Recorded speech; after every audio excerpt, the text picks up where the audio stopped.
What's up guys, I'm EJ of OPENPINOY and today, I'm going to teach you how to set up your NVR recording to 24/7 and motion recording. But before we start, please subscribe on our channel and hit the notification bell and be updated to our next content. So without further ado, let's go! We are going to use OPU-UHD 4K04XPoE and this NVR is set to 24/7 recording schedule as a default. But we will modify this schedule to make it more convenient, especially when we make a playback or backup footage. Now go to main menu. Click the storage. So what we are seeing here now is the option that we can use to set the recordings based on what we want. You can select a camera for which you want to make a recording schedule. You can check the audio storage if your camera has a built-in mic. The pre-record is the duration of video to be recorded before an alarm, while post-record is the duration of video to be recorded after an alarm. The timeline in the middle is where we can set the record type. For example, we want to set a motion record for Monday and Tuesday during 7 PM up until 12 midnight. Just click the motion on the right side and highlight the time duration from the timeline. You can either choose from normal, event, motion, alarm, motion and alarm, motion or alarm, or none. Then click apply. Now let's set up the motion detection. Motion detection detects motions in specified grids on the image.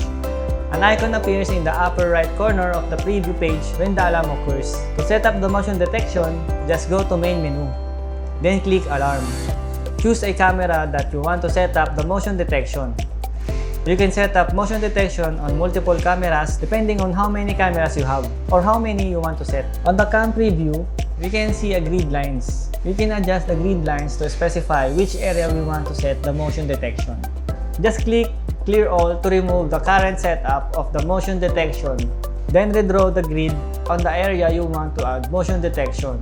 For example, I'm going to put a grid line here in this area. So any movement in this area where I put the grid lines will be detected by the NVR and recorded as motion detection. You can also add a buzzer. So when the camera detects movement, it will trigger the buzzer on your NVR. To set up the buzzer, just go to trigger actions, then put a check on the buzzer, then click apply. You can also adjust the sensitivity of the motion. The higher the sensitivity, the more likely small motions will be detected, and the more likely false alarms will occur. Set based on the scene and your actual needs.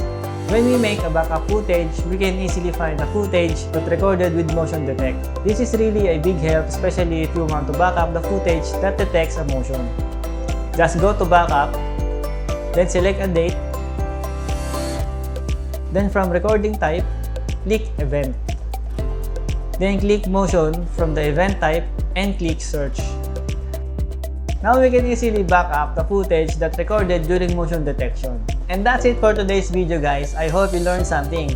And please give us a thumbs up if you like this video. And subscribe to our channel and hit the notification bell so you will be updated.